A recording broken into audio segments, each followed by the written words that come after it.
I want you really right now, once again, to start thinking about your goals and about your dreams. And as you begin to envision them, one of the things that I think that's very important that we have to always go back to, as you look at your goals and dreams, and I want you to expand them, and it's very important to realize that I found that most people fail in life, not because they aim too high and miss. Most people fail in life because they did just like I did for so many years. They aimed too low and hit. They didn't believe in themselves.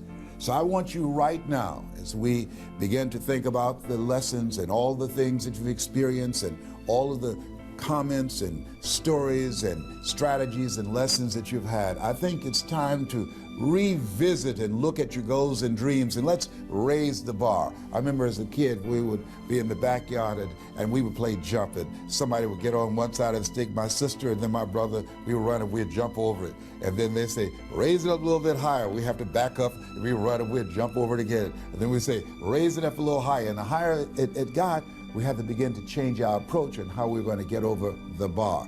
And that's the same thing in life. And so right now, I want you to think about your goals and dreams as you begin to raise them a little higher.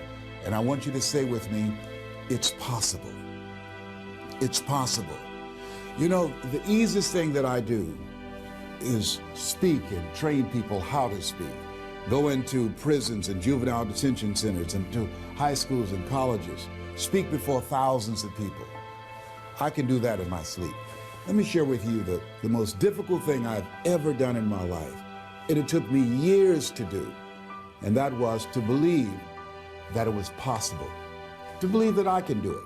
Given my circumstances, born in an abandoned building on a floor, being adopted, being labeled educable mentally retarded, failing twice in school, no college training, never worked for a major corporation, to believe that I had something of value to say, that somebody would want to listen to me, to believe that somebody would pay me to talk to them.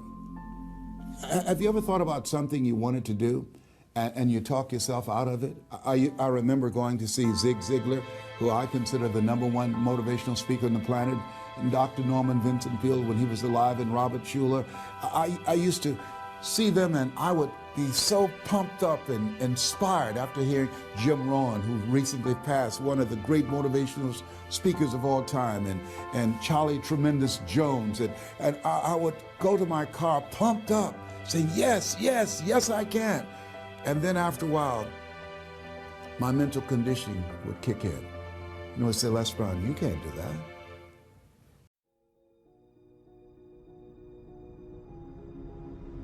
True desire in the heart for anything good is God's proof to you, sent beforehand to indicate that it's yours already. I'll say it again. True desire in the heart, that itch that you have, whatever it is you want to do, that thing that you want to do to help others and to grow and to make money, that desire, that itch, that's God's proof to you, sent beforehand already to indicate that it's yours. And anything you want good, you can have. So claim it. Work hard to get it. When you get it, reach back. Pull someone else up. Each one, teach one. Don't just aspire to make a living. Aspire to make a difference.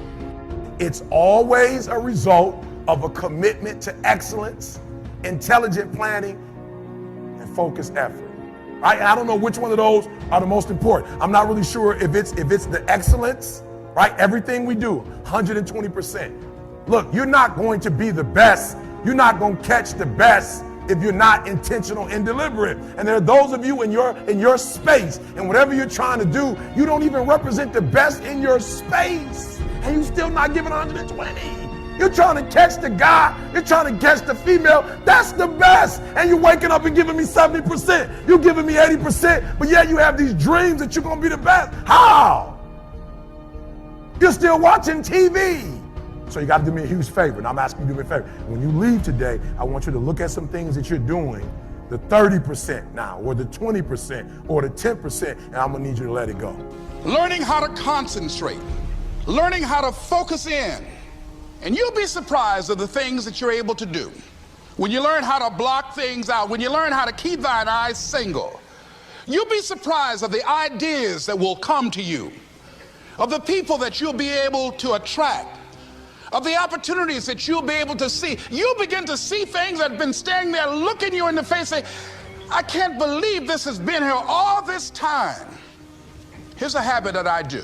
Maybe it might be of some value to you. I get up in the morning and I start writing what great ideas that I can think of today that can improve me and that will enable me to reach my goal. And I just let my mind flow. Sometimes I write 15, 20 ideas. Some days it's more difficult than others. One idea can change your life.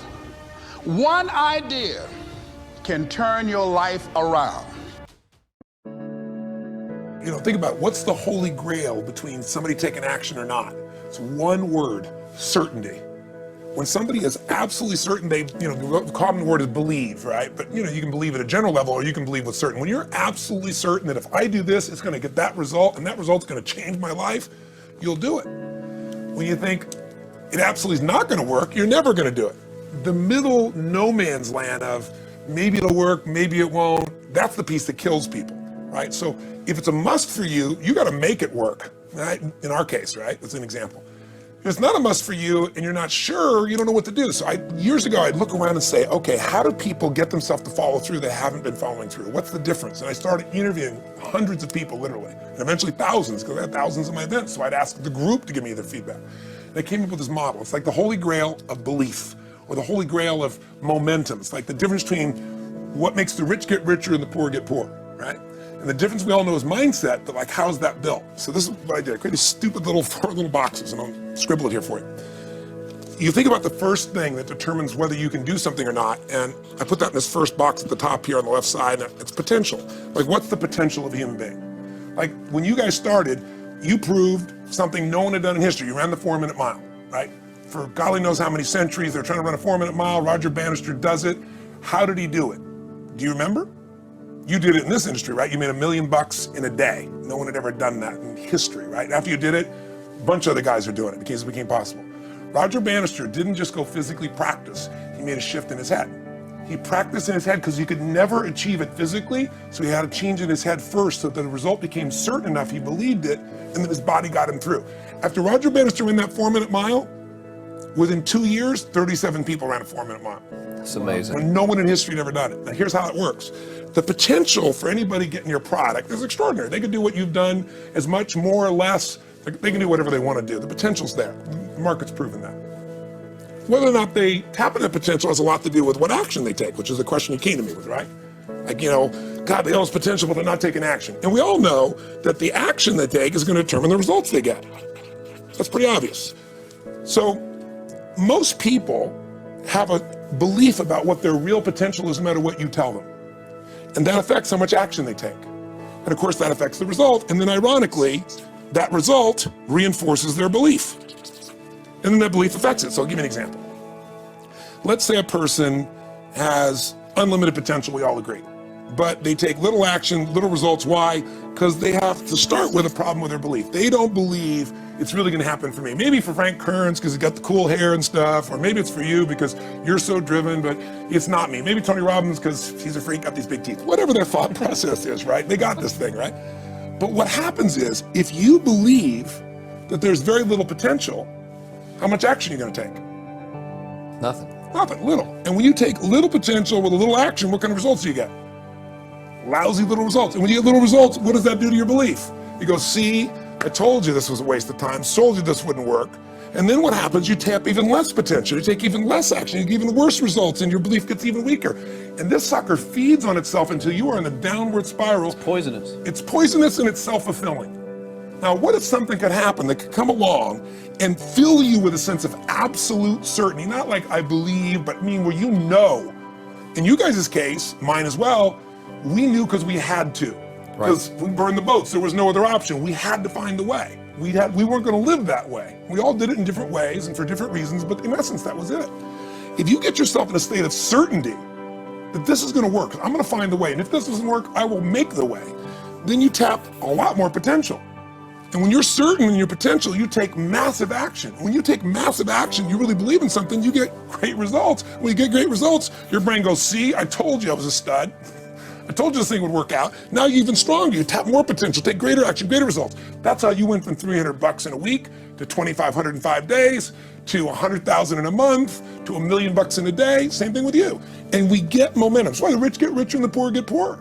Now some people go out and they go, well, I'm gonna take a bunch of action, all right? I'm gonna open this product, I'm gonna try it. And they'll say to you, I even did it. But it's like a salesman who goes and knocks on the door, and he knocks on 100 doors and says, You don't want one of these, do you? yeah, exactly right. You know? And even if he doesn't say it verbally, his face says it because he doesn't believe it's gonna work. So his voice, his body, the execution is so weak.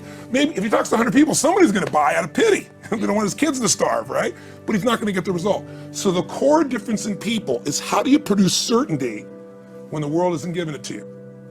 You go out and you try, in your case, you're 100,000 in debt and nothing's working. How do you keep yourself going? The way you did it, the way I did it, the way you're doing it, we may not have done it consciously, is we didn't change our potential, that was there. And it wasn't even taking more action. Taking more action with a belief it's not gonna work, it's not gonna change anything. We got results in our head that made us feel certain as if it had already happened. True or false for you? True. I didn't want to just be a bodybuilding champion. I wanted to be the best bodybuilder of all times. Dig deep down and ask yourselves, who do you want to be? Spend a lot of time by myself so I could figure out and listen to what is inside my heart and inside my head.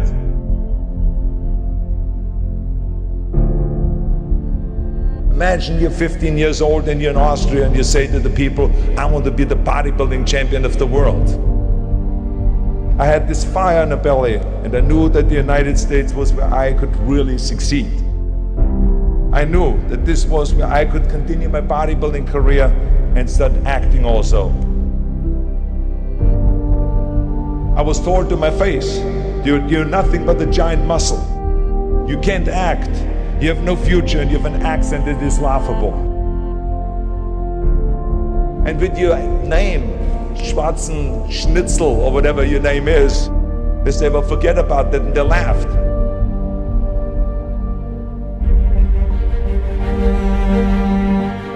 And there the director said, if we wouldn't have Schwarzenegger, we would have to build one. And then when I did Terminator, I'll be back. One of the most famous lines in movie history, all because of my crazy accent. It just shows you never listen that you can't do something. Don't be afraid to fail. You should not be afraid of failure. That's just part of life. Anything and everything can be done if you can visualize it and if you believe in yourself. So never give up and never be afraid of failure, because otherwise you box yourself in and you limit yourself. You're going to find the naysayers in every turn that you make. Don't listen.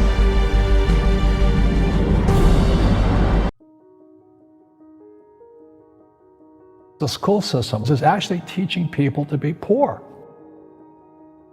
The school system will never teach you about money. The school system was designed to teach you to be an employee or a doctor or a lawyer, a specialist, but never about money. My father was the head of education, PhD, all that stuff. I go home and ask him, I said, why don't we learn about money in school? And he looked at me and says, because the government doesn't let us teach that subject.